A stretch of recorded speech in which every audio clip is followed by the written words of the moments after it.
জীবনে যত বড় বিপদ আসুক, ডিপ্রেশনে যদি পড়ে যাও, কোনো সমস্যায় পড়ে যাও, মানে আর কোনো রাস্তাঘাট দেখতেছো না, এখন দেখতেছো দেয়ালে পিঠ থেকে গেছে, চারটা কাজ করবা, ইনশাল্লাহ তুমি ডিপ্রেশন থেকে বের হয়ে আসবা। সর্বপ্রথম কাজ হইলো 2 রাকাত নামাজ পড়ে ফেলবা।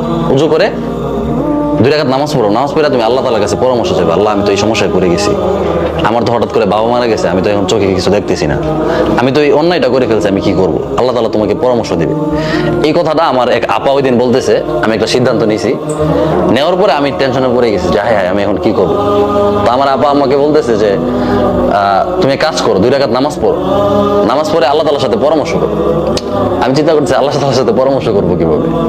2 রাকাত নামাজ পড়ছি, নামাজ পড়ে আমি আল্লাহকে বলছি যে আল্লাহ আমি তো এমন একটা সিদ্ধান্ত নিছি, কি করব। তখন দেখি আমার মাথায় নানান চিন্তা আসতেছে, বুদ্ধি আসতেছে, পজিটিভ, বুঝছো? ডিপ্রেশনে পড়ে গেলে প্রথম চেষ্টা করবা 2 রাকাত নামাজ পড়া। দ্বিতীয় যে কাজটা করবা, একা থাকবা।